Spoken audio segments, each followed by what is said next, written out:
the Campbell Playhouse. Orson Welles, producer.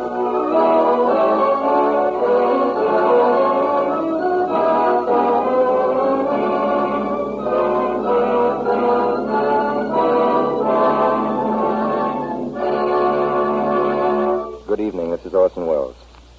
Because of the special nature of tonight's broadcast, with its very special demands on an actress's versatility, and because, too, she is one of the finest performers in the American theater, we are fortunate indeed in having with us in the Campbell Playhouse Miss Cornelia Otis Skinner. Tonight we bring you an original broadcast. Its subject, the great American dream of personal liberty and independence. We call it The Things We Have. And now our American cavalcade, The Things We Have, an original broadcast written and produced by Orson Welles and starring Cornelia Otis Skinner.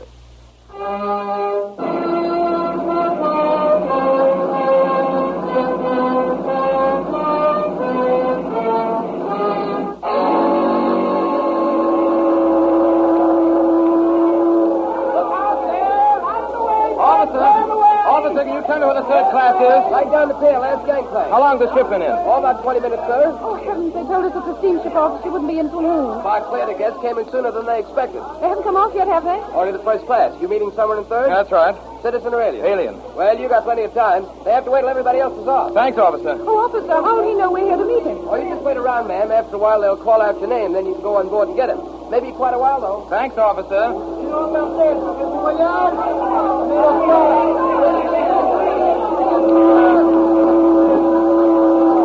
Gee, I hope he's on board. Sure he is. Made of cable if he wasn't. Well, everyone else seems to be off. I guess it takes a while going through their papers and all that. Nervous? No, I'm not nervous. Just that I'd like to see him. I wonder what he's like. You're not sorry we're doing this. Of course I'm not. But you can't blame me for feeling a little scared. Gosh, Mary, do you think we're doing the right thing? Of course, Jim. Of course we are. I hope it works. Mr. and Mrs. Scott? Oh, yes, that's us. Mr. and Mrs. Scott? Jim, they're Here we coming. are. Mr. and Mrs. Scott? That's right. You the couple meeting a party by the name of Lang? Yeah. You can go on board now. Thank you. Mr. and Mrs. James Scott, citizens?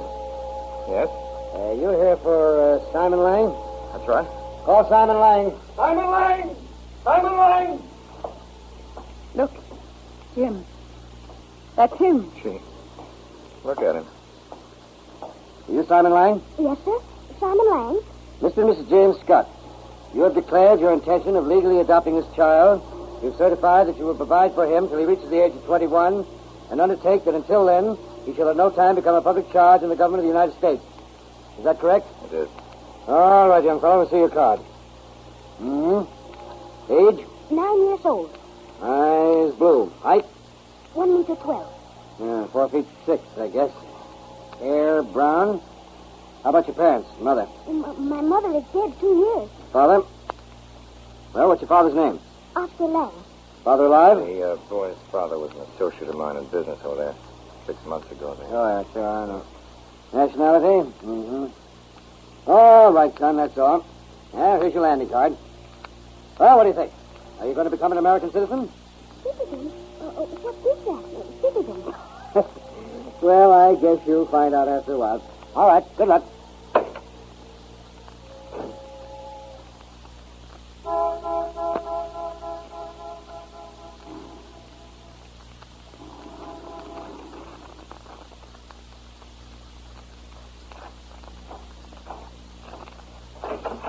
Hello, Jim. Sorry, Mary. Couldn't make the dinner. Work kind of piled up on me at the office. Everything all right? Fine. Where is he? Oh, he looks pretty tired. I put him to bed right after dinner. He said to say goodbye to you. Happy, darling. Oh, Jim, he's awfully cute. Is he? When we sat down to dinner tonight, he helped me into my chair. Every time I walk into the room, he stands up. What'd you do with him all afternoon? I took him shopping? Did he say much about his home, about his father? No. I guess at that age, kids forget pretty quickly. Yes. Do you think it seemed very strange to him? What are you laughing at? Oh, you can ask the darndest question. Yeah? What sort of question? Oh, all about this country and how people live over here. He's awfully bright, Jim. Some of the things he asked, I simply couldn't answer. Well, what'd you do? I told him to ask you. Oh, that's nice of you. You know, seriously, Mary, there's a lot of things about this country that kid's got a right to know. Things he'll have to know before he gets into school. up to you and me to tell him. Yes, I guess you're right. Say, Mary, let's go up and take a look at him. Oh, Jim, you'll wake him up. I won't. Besides, hasn't a man got a right to have a look at his son? Say, listen. Jim, I believe he's crying. I guess he is. Oh, Jim. Poor little guy. Hello, son. What's the matter? What's wrong, dear? Oh, it's nothing. Come on, move over. That's it. Sit down. Quite a jump, isn't it? Yes, sir. Well, son, it's a jump folks have been taking for a long time now. Why, for more than 300 years, people have been packing up and leaving everything they know about and coming to America. I guess the first day they landed, no matter how much they wanted to come, most of them felt about the same as you did. Yes, sir. You see, Simon, this country's made up of people like you. People who came over here on boats just the same as you. But why did they do that? Were they obliged to leave their homes? No. I guess they came because they wanted to. Well, anyway, I guess they all had reasons of their own. But you know, son, get right down to it, we all came here for just about the same thing. Freedom. Freedom? Yeah, that's the word we used. My folks did, I know. Their folks who brought them here did. Mrs. Scott's great-great-grandparents, and to every one of them, I guess that word freedom meant something different. For some, it meant freedom to think and speak as they pleased. In others, it just meant freedom to exist with a fair amount of happiness, to earn a decent living by the toil of their hands. The first people who came here meant freedom to live together and to worship their God together, openly, in their own way. That was over 300 years ago. A petition presented to His Majesty King James I in the 16th year of his reign of England, France, and Ireland, of Scotland the 150th by his humble subjects, to meet for worship in the public places with peace and protection, would be in this world the greatest blessing which our hearts desire or which would come to us. But we dare not expect, neither do we ask so great a favor at your Majesty's hand, only that in private we might serve God with clear and quiet consciences. We in all lowliness crave but your toleration. The petition is refused. Our pleasure is that all the Puritans and physicians conform themselves or leave the country according to the laws of our kingdom and the canons of our church. And we do hereby command our judges and justices to put the law in due execution against them. God and the King will reward their zeal. Brethren, we that are about to embark today for the new world are a company professing ourselves fellow members of Christ, for which reason, though we come from many regions and diverse classes, we ought to account ourselves knit together by this bond of love. Our object this day is to seek out a new home under a due form of government, both civil and ecclesiastical. Our end is to improve our lives, to do more service to the Lord. For this end, we must be knit together in this work as one man. So shall we keep the unity of the Spirit in the bond of peace. For we must consider that we shall be as a city upon a hill. The eyes of all people are upon us, so that if we shall deal falsely with our God in this work we have undertaken, and so cause him to withdraw his present help from us, we shall be made a story and a byword through the world. Therefore, let us choose life, that we and our seed may live by obeying his voice and cleaving to him, for he is our life and our prosperity. And he shall make us a praise and glory, that men shall say of succeeding plantations, the Lord maketh like that of New England.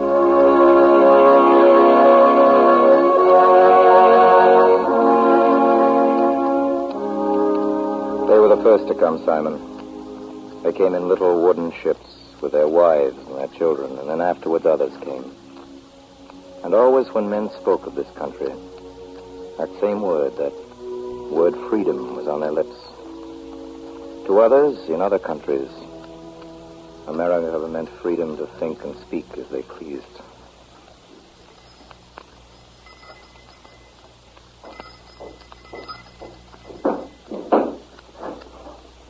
Yes? What is it? Lives here Professor Heinrich Schurz, Yeah? Who are you? I am his wife. You will give him this paper immediately. Immediately. Heinrich! Heinrich! Heinrich! Well, my dear? Heinrich! A soldier. He just gave me this for you. Let me see it, Frida. Heinrich, what is it? Read it, Heinrich. Nothing new, my friends. You've seen this before. Heinrich Schurz, Senior Professor of Philosophy at the State University, is hereby summoned to appear before the High Chancellor to answer questions pertaining to a speech made by him before the students of this university on the 7th day of October. Signed this day, the 7th of October, 1848, for the High Chancellor, Karl Seiler, and the Secretary of Police. You know what this means? Of course, imprisonment. They have no legal right. They wouldn't dare. They wouldn't dare. My good friends, you forget where you are. Remember Professor Wiener? Remember Karl Ludwig, my best student? Gentle and peace-loving, both of them. There are they today. The young man shot trying to escape. The old man still in prison. Perhaps dead. And why? Because they loved mankind. Because they asked for freedom of speech. What about you, Dr. Schultz? Well, Heinrich? Are you going to go to the Chancellery tomorrow? No, gentlemen. I'm not going. I'm no martyr. And I'm no revolutionist. I don't think I could change things or make them better, even if I knew how. I'm just teacher. If they won't let me teach here, I must go elsewhere. There's work for men like you and me all the world over. My friends, the time has come. Tomorrow, perhaps it is already too late. Who knows how many of you have got similar orders waiting for you at your home? Heinrich, what do you mean? What are you going to do? We're going to leave our country, Frida. You and I and the children. Then, we must go at once. Arrangements are made. Our friends will help us reach the border. And then? Then there are ships ready to take us to a country where men may think and speak the truth as they see it. Where freedom is a virtue, not a crime. To America.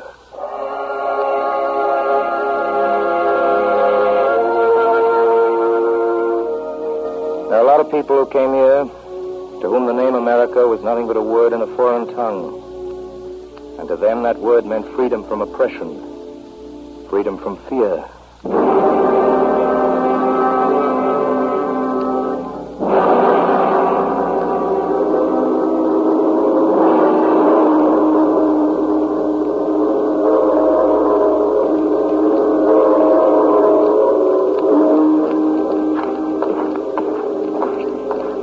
They're marching. There are the soldiers. I now keep down. Keep away from the window. I want to see the soldiers, Mama. Yes. If they see you, they'll cut me to pieces with an axe. Don't talk to the children like that. Don't frighten me. Well, it's true, isn't it? That's what they did last year on the town's birthday, you remember. It'll soon be over now. And we will breathe again.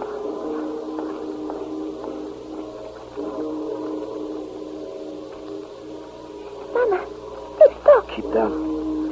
Looks like they've stopped at Ivan's house. They have no flag out. They have no money to buy a flag. Get out of the closet.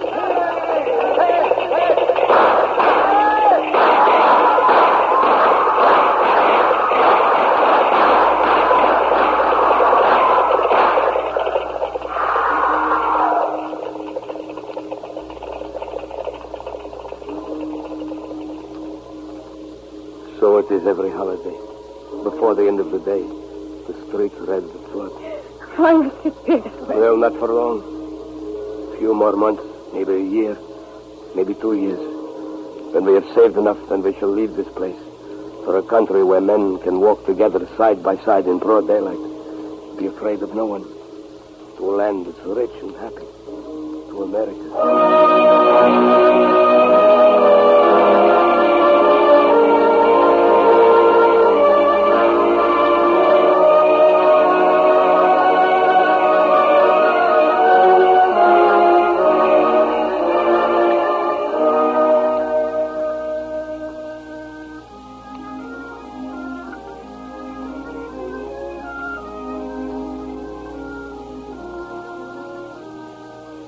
And there were still others to whom the word America came to mean life itself. Just life and the chance to earn the things that maintain it. Life in a new country across the sea, without foreign rulers, and where there was always enough to eat.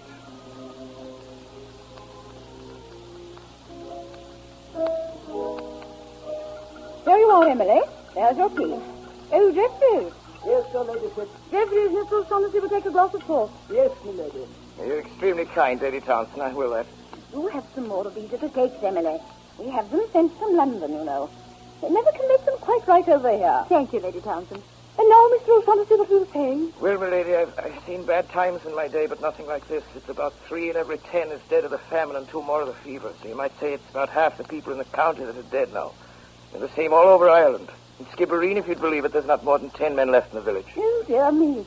Emily, it's so dreadful. What are they going to do about it? That's what I'd like to know. And they're burying them, Lady Townsend. That is to say that there's any left alive to be doing the digging. Sure, the graveyards are so filled that they do be laying them down in the gardens now, leaving them in the open fields where the dogs come as they do in the night. Oh, how shocking. It is that. Only last week, my sister was riding over to Bentry for the meet, and there were 2 of them lying right in the road on their faces. It's likely to get worse before it gets better, it is indeed, Lady Townsend. Here's his August, and seeding time almost passed, and not a tenth of the land seeded. You know what that means, I'm certain. No. It means no potatoes, your ladyship. No potatoes at all for another year, surely. Potatoes? Oh, they're taught them the Irish to go on eating potatoes. Well, your ladyship, potatoes is about all the land's fit for. To say what land in Ireland the country people are permitted. Oh, well, then I suppose they can't help it. And then there's the rinse, my lady. Yes. Sure, I had a hard time with it last year, your ladyship, and this year I don't know how I'm going to be going about it. What do you mean? Well, they're hard to approach, your ladyship. They've gotten mean with a hunger. That's absurd. A rent is a rent. They must pay.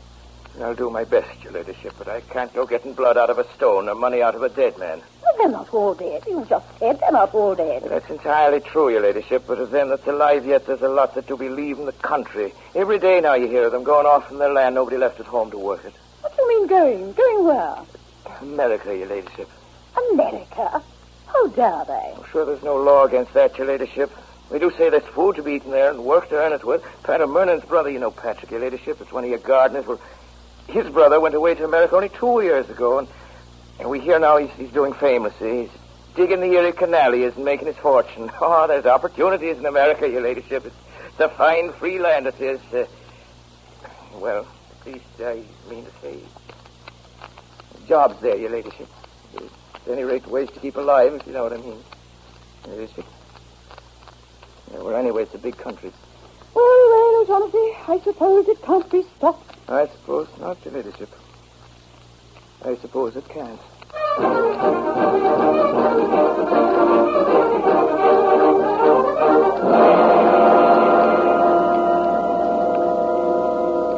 And then sometimes they've come here simply for the right to keep alive.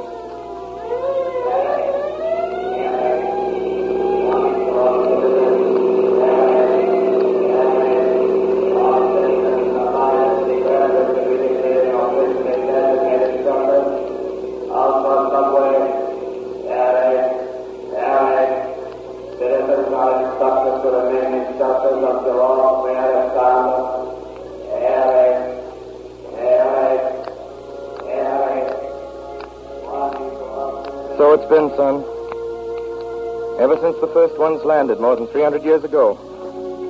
People coming from all over the world, some of them only dimly knowing why they came. And all of them with this thing in their heart. This dream of freedom. And when they have come here, what have they found? They found happiness, most of them. And money, some of them. And freedom? Well, no. No, they didn't find freedom when they first came here. You see, Simon, it turns out that freedom isn't something you find lying around, even in a new country. And it's not a thing other people can give you. Something you have to want awfully bad before you get it. Freedom's a thing you make for yourself.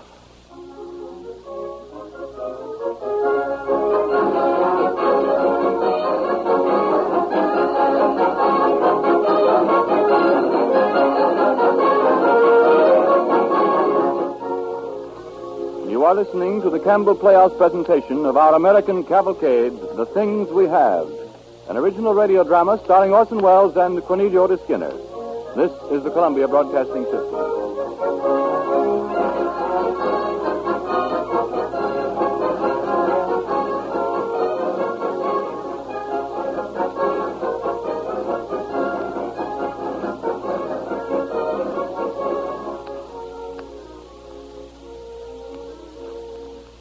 This is Ernest Chappell, ladies and gentlemen, welcoming you back to the Campbell Playhouse.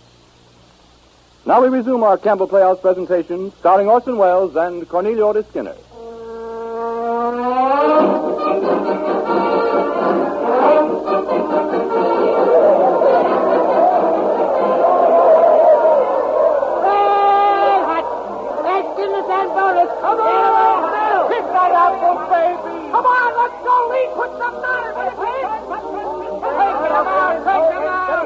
Now watch him, son. Fellow with the ball there. See? Now then watch him.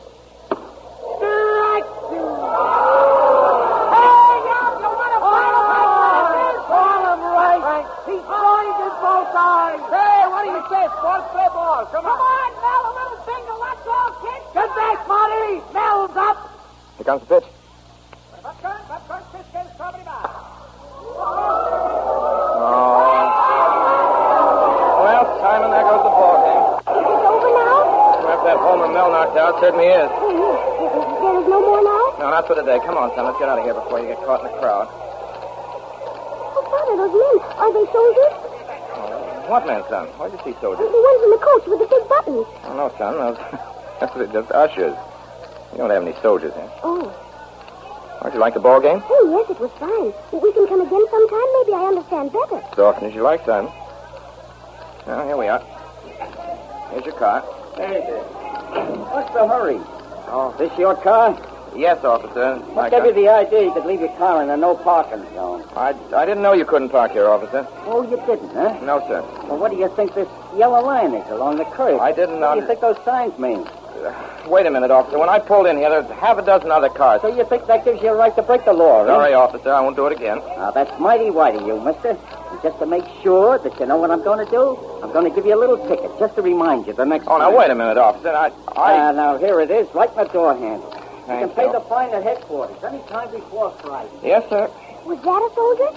No, Simon. That was a policeman. What does a policeman mean? It means we just got a ticket. A ticket? Yeah, we're just arrested. What's the matter, son? Well, I don't understand. You see, you say last night that this is a free country. A free country? Sure it is, but that doesn't mean you can break the law. What is the law? Who makes it? Well, the people. They make their own laws. That's what you mean when you say it's a free country. Well, then, why don't you make a law so that you can put your motor car wherever you want to in the street? Can't do that exactly, Simon. I can't make a law just for myself. Laws are made by everybody, for everybody. Well, how do you mean everybody? I mean the people of the United States. They're the government. Government of the people, for the people, and by the people. Do you know who said that, son? Well, no, sir, I don't. Well, Lincoln said that. Did you ever hear of Abraham Lincoln? Did you ever hear of the traffic court? Oh, excuse me, officer. We're just going. Come on. I've seen Lincoln's picture. He was a great man with Yes, a beard. I know. Hey, do you mean to tell me you never heard of Abraham Lincoln, the father of our country? What's wrong with the kid? Has he been to school? Well, not over here, officer. He's just been here 2 days. Yeah? Say, buddy, didn't they teach you nothing about Lincoln in Europe? No, sir. I only know he was born very poor and that he was always very honest. He was the president of this country. Are you going to be president when you grow up? I don't know, sir. How do you become a president? Well, if you mind your father and mother and wash your hands before every meal and be good at school, then when you grow up, maybe you'll be president. Well, who makes me a president? People. People. Yeah, Oh, and after the people have made me president, can I do just as I please? I'll say you can.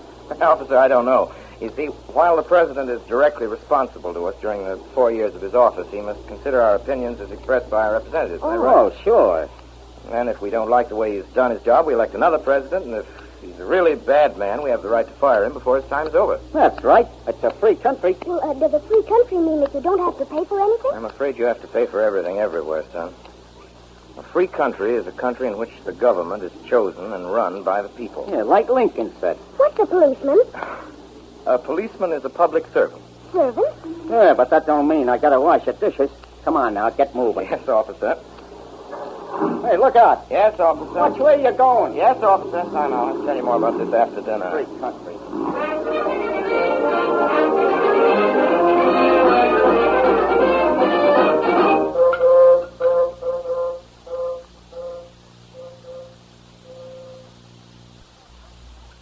Oh, that's the last dish. Bedtime, Simon. I'm sorry, Mary. I made Simon a promise. Got more explaining to do. Oh, Jim. You know he's had a full day with a ball game and everything, and tomorrow he's got to get up early and meet the teacher. Please, Mary, just this once. Got to keep my word. All right, Simon. Just this one. Was America always a free country? No, dear. America used to belong to England. We had to fight for our freedom. We never stopped fighting. That's the story I want to tell Simon. Very well, dear. You and Simon go in and sit down. All right. I'll be with you in a minute. Remember, you haven't much time. Well, Father, tell me, when did America become a free country?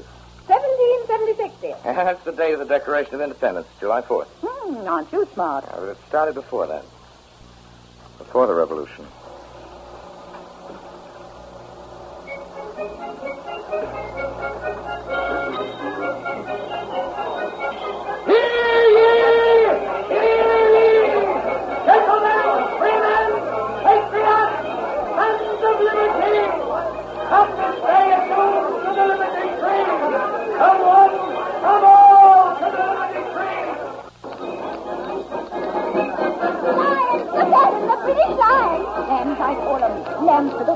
Dirty red coats. I'd like to see him playing puppets now. Friends, I propose a resolution. I propose... Burn the tea. Burn the tea. Hancock, speak. Hancock. Mr. Hancock. Men, brethren, fathers, and fellow countrymen, some boast of being friends to government. What government? The red coat. I'm a friend to a righteous government, to a government founded on the principles of reason and justice. But I glory in publicly avowing my eternal enmity to tyranny. Down with tyranny. Down with tyranny. The British have imposed a tax upon us without our consent. Unfair tax. The town of Boston has been invested by a British fleet. The troops have crossed the wide Atlantic to assist a band of traitors. Silence, Mr. Hancock, in the name of the king! Traitors! This is insurrection! Traitors! Are trampling on the rights and liberties of his most loyal subjects in America. That's true. Now that worst of plagues, the detested tea, shipped for this port by the East India Company, is now arrived in this harbor. Countrymen! Countrymen, let the matter be settled before 12 o'clock tonight. Let every patriot do what is right in his own eyes. Burn the tea. Boston Harbor. Tonight. Boston Harbor at 2 o'clock. Boston Harbor tonight. Boston Harbor tonight.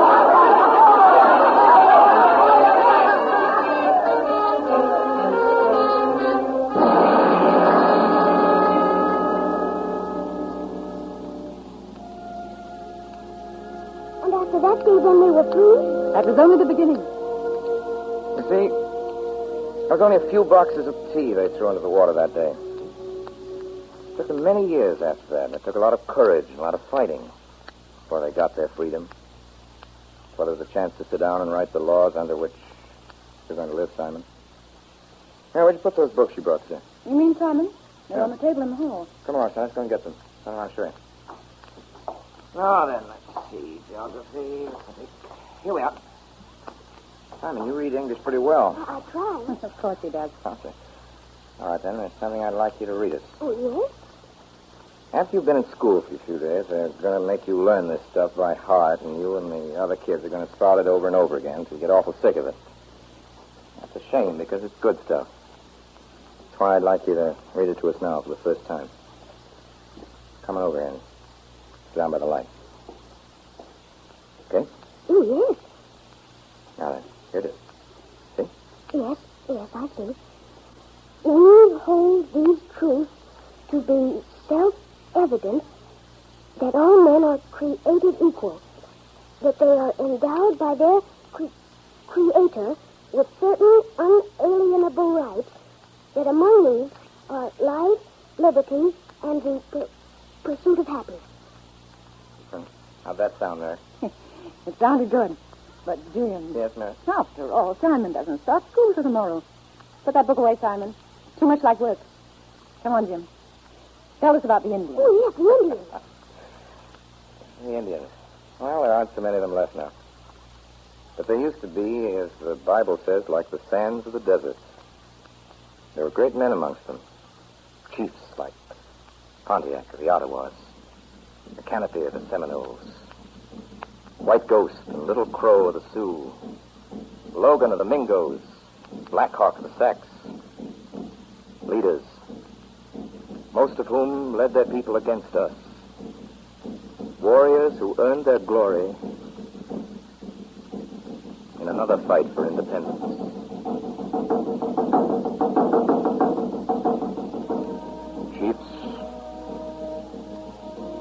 Chiefs of the Mingos, the Shawnees, the Wyandots, the Miamis.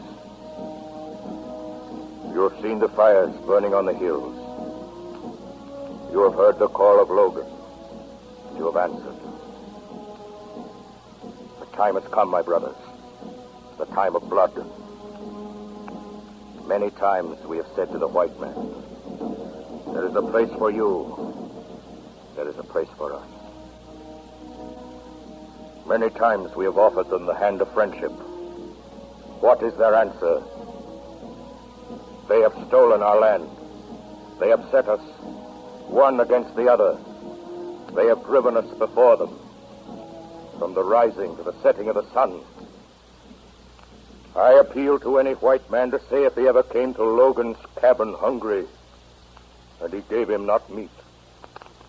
If he ever came cold and naked, and he clothed him not. Such was my love for the whites, that my countrymen pointed as I passed and said, Logan is the friend of the white man. Then, the last spring, in cold blood and unprovoked, they murdered all my people. People of Logan, not even sparing my women and children. There runs not a drop of my blood in the veins of any human creature. This calls on me for revenge. I have sought it. I have killed many. I will kill many more until I have fully glutted my vengeance. Who is there to mourn for Logan? Not one.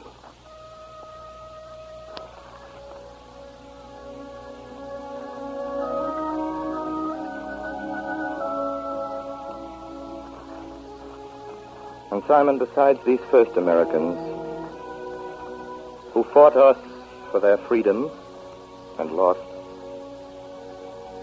there were other Americans. Simon, do you remember all the different kinds of people I told you about who came to this country like yourself to find freedom? Yes.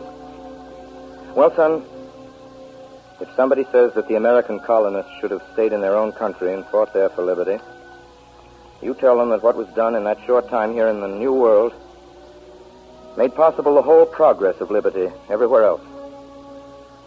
But for many years, our American example was not entirely good.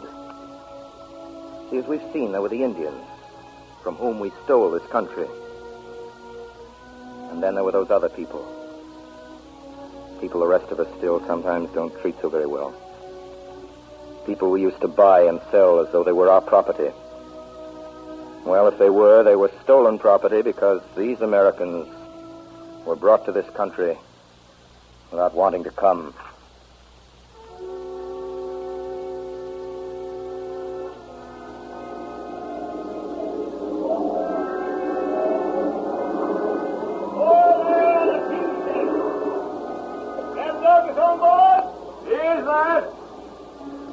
Coming on board, sir. Very well.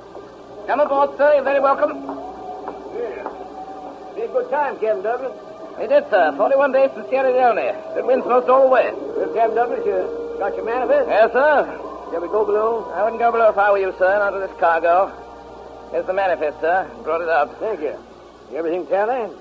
How many aboard? 326 blacks, sir. 96, rather. This morning's count. 161 males, 192 females, the rest children. Manifest states 405 blacks. I can account for everyone, sir. Overboard in the storm, the Bahamas, 4 males, 3 females, 2 children. Died of disease and exposure, 35. Total lost cargo on voyage, 44 blacks. That's an average, sir. Yeah, so it is. The underwriters will thank you for that, Captain Douglas. Yes. Haven't been doing so well lately. Vespers came in 10 days ago, less than half a cargo. Mutiny and disease. Those foreigners never did know how to stow their blacks. Well, Captain, here's your orders of consignment. Thank you, sir. You got 3 ports to call. At Charleston, you'll unload 100 males, the best you got. At Norfolk, 30 males, 40 females. The rest of the cargo to New Orleans. Oh, and, Miss Douglas, sir. Yes? There are 2 new ones. 2 born on the voyage. Shall we keep them with their mothers? The buyers want them, certainly. For all their own ways. I mean to say, sir, admitting they're savages, pray don't misunderstand me. Do you follow? Yes, sir. They are humans.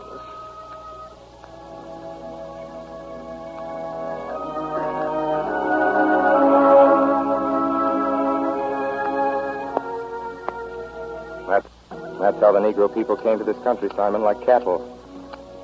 Stowed 3 deep in the cargoes of slave ships. Chained together, each on their right side to keep their hearts beating. And for many years after America was founded and dedicated by the men who founded it to certain truths which they held to be self-evident, that all men are created equal, we Americans kept the Negro people as our slaves. Of course, sometimes they were very well treated. My great-grandfather... Yes, sometimes the Negro people were better than beasts of burden. They were our household pets.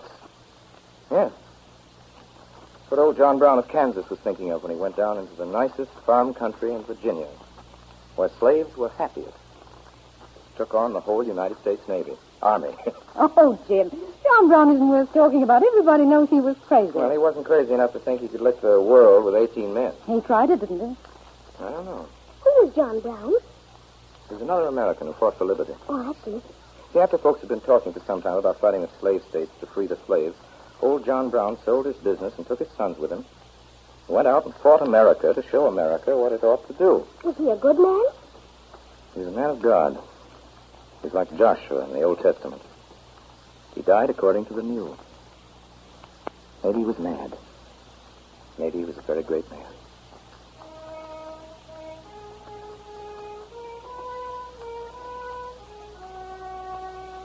Your name, prisoner? My name is John Brown. I have been known as Old Brown of Kansas. 2 of my sons were killed here today, and I'm dying too. We are abolitionists from the North, come to take and release your slaves. Do you consider yourself an instrument in the hands of Providence? I do. On what principle do you justify your acts? Upon the golden rule. I pity the poor in bondage that have none to help them. The oppressed and wronged that are as good as you and as precious in the sight of God. That is why I'm here. This court acknowledges, as I suppose, the validity of the law of God.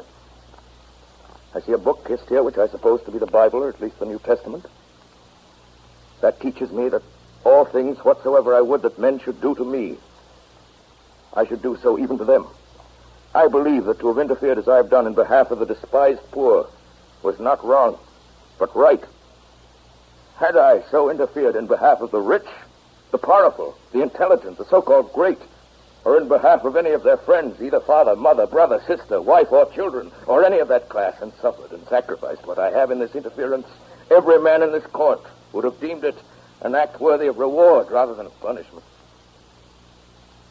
Now, if it is deemed necessary that I should forfeit my life, the furtherance of the ends of justice, and mingle my blood with the blood of millions in this slave country, whose rights are disregarded by wicked, cruel, and unjust enactments, I submit. So let it be done.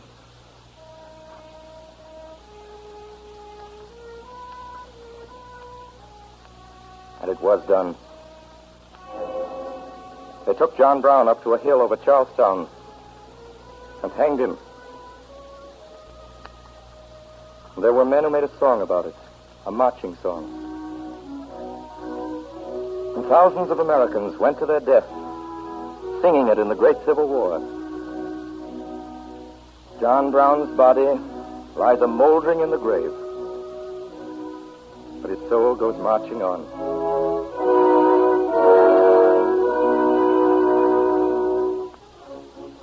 The Civil War was fought between the North and the South, Simon, to determine states' rights. What's that? The South believes that each state had a right to quit the whole union of states if it wanted to. And the North said no. America must stick together. It's a wonderful story, this story of the Civil War. Filled with brave and gallant heroes, but it's a sad story, too, because both sides were fighting for freedom. And how did it turn out? Well, the North took a lot that was good from the South in that war. But in the end, there was still the United States of America, and there were no more slaves. An amendment to the Constitution of the United States of America, passed by both houses of Congress, and signed this 20th day of March, 1870, by Ulysses S. Grant, President of the United States.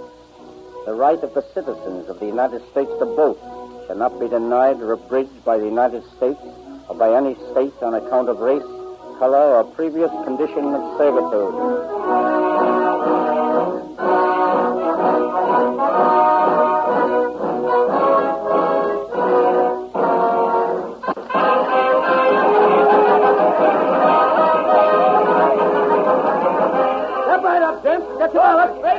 Hey, with General Grant. That's Michael T. Brody. He starts fast. Lay right, gentlemen, one at a time. Don't push. Hey there, lady, come out of there. You're not supposed to be there. Hey, lady, what are you doing in that line? That's for voters. That's why I'm here. I want to vote. Will you give me a ballot, please? Ballot? Well, what would you be wanting with a ballot, ma'am? Ladies don't vote. I want to vote. Well, you can't vote. You're a woman. The law says... I know what the law says. It says that the right of the citizens of the United States to vote shall not be denied or abridged by the United States or by any state on account of race, color, or previous condition of servitude. Want a ballot, please? Say, wait a minute. Ain't you the lady that wore bloomers at Seneca Falls? My name is Susan B. Anthony, and I demand either that you allow me to vote or that you arrest me. Gee, lady, why don't you go home? I demand to be arrested or to be allowed to vote. Go on, handcuff me. Oh, lady, have a heart. Your Honor, gentlemen of the jury, the defendant is indicted under the 19th section of the Act of Congress, May 21st, 1870, for voting without having a lawful right to vote. The only alleged illegality of the defendant's vote is that she is a woman. If the same act had been done by her brother under the same circumstances, the act would have been not only innocent, but honorable and laudable. But having been done by a woman, it is said to be a crime. It is the belief of this court that the 14th Amendment, under which the defendant claims the right to vote, is a protection not to all our rights, but... Oh, I direct the jury to bring in a verdict of guilty. The jury is now dismissed. Your Honor, I wish to take an exception. The jury has not spoken. Exception denied. Has the prisoner anything to say why sentence should not be pronounced? Yes, Your Honor. I have many things to say. For in your ordered verdict of guilty, you have trampled underfoot every vital principle of our government. My natural rights, my civil rights, my political rights, my judicial rights are all alike ignored. I am degraded from the status of a citizen to that of a subject. The prisoner will sit down. Your Honor, I demand to be heard. The prisoner will sit down. Sit, madam, sit. Of all my prosecutors, from the corner grocery politician who entered the complaint, to the United States Marshal, Commissioner, District Attorney, District Judge, Your Honor, on the bench, not one is my peer, but each and all are my political sovereigns. And had Your Honor submitted my case to the jury, as was clearly your duty, even then I should have had just cause of protest. But not one of these men was my peers. But native or foreign-born, white or black, rich or poor, educated or ignorant, sober or drunk, each and every man of them was my political superior. Hence, in no sense, my peer. The court must insist. The prisoner has been tried according to the established forms of law. Yes, Your Honor, but by forms of law, all made by men, interpreted by men, in favor of men against women. The court orders the prisoner to sit down. It will not allow another word. The prisoner will now stand up. The sentence of the court is you pay a fine of $100 and the cost of the prosecution. May it please Your Honor, I'll never pay $1 of your unjust penalty. And I shall earnestly and persistently continue to urge all women to the practical recognition of the old revolutionary maxim, resistance to tyranny is obedience to God.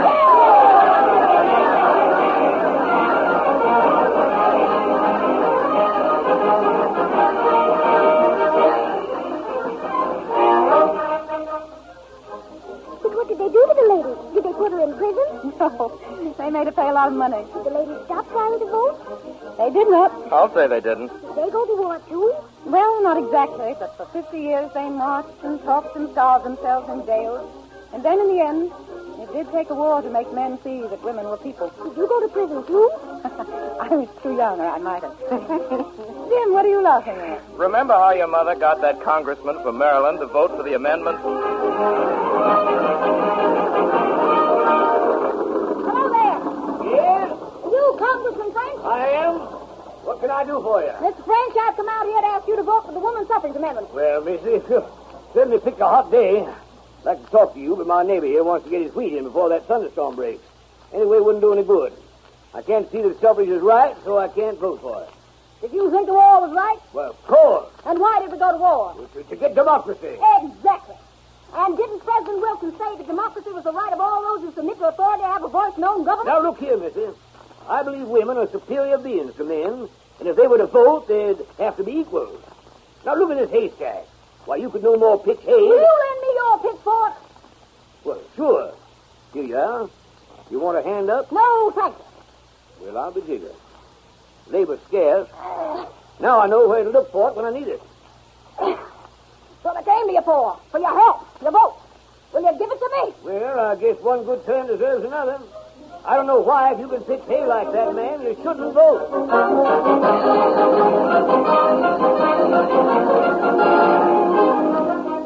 And so, everybody got the vote, Simon, even the ladies, which is all right with us, isn't it, son? And after that, of course, everybody lived happily ever after. Why, Jim, what do you mean? Well, everybody, that is, except a few millions of American citizens who haven't worked for years. Of course, those several hundred thousands on the land who don't own the homes they live in, nor the fields they work in, nor the crops they grow. Those several hundred thousands, almost too poor to live at all. Those folks have a vote, too. Maybe that isn't quite enough for them. Maybe they still want that freedom their folks came here for. That freedom everybody's been fighting for in this country all these years. Maybe some of them might settle for the wrong kind of freedom. Maybe some of them might trade their vote for a decent meal. That's bad, son. Whose fault is this? No, I've just been looking at this book again.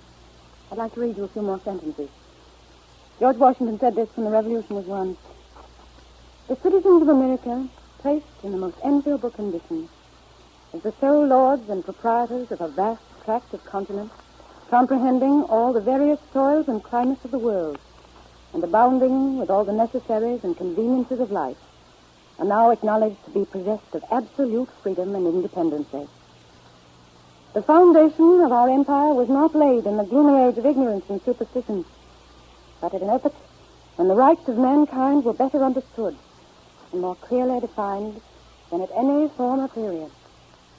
At this auspicious period, the United States came into being as a nation, and if their citizens should not be completely free and happy, the fault would be entirely their own.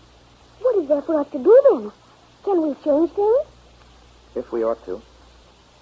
No quotation that covers that. It goes like this. This country, with its institutions, belongs to the people who inhabit it. Whenever they shall grow weary of the existing government, they can exercise their constitutional right of amending it, or their revolutionary right to dismember or overthrow it. Oh, Jim, who said that? Abraham Lincoln. Well, if Simon's going to start changing things in America, he'd better get some sleep. Come on, son. We've got a full day tomorrow.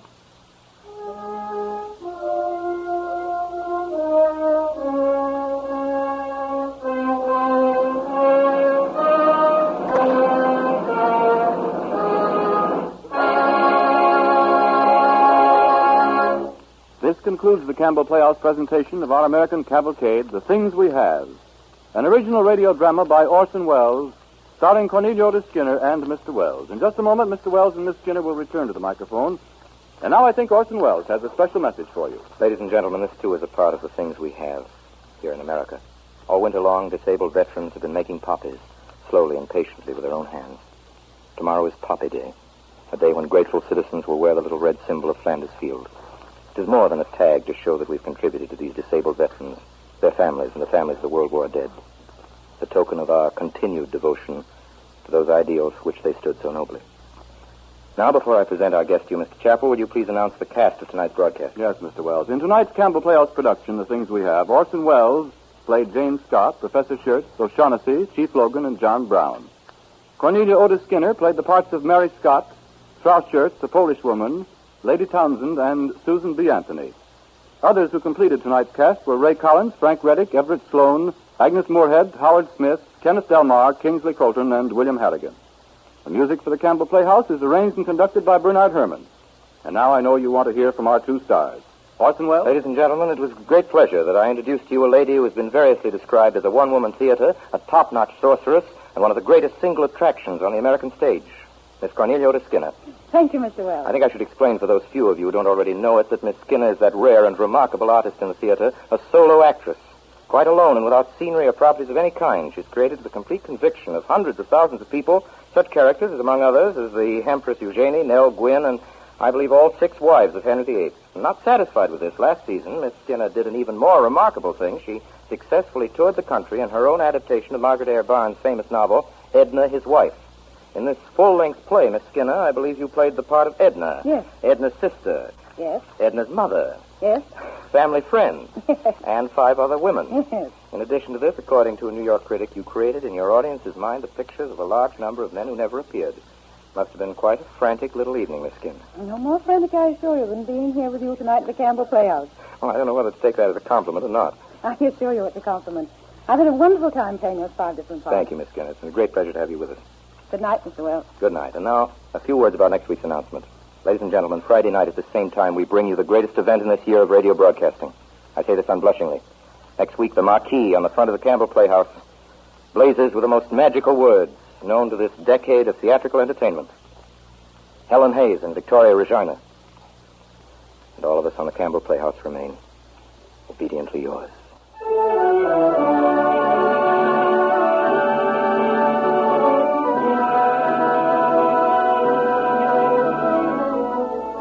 Inviting you to be with us at the Campbell Playhouse again next Friday evening when that star of stars, Miss Helen Hayes, pays us a second visit.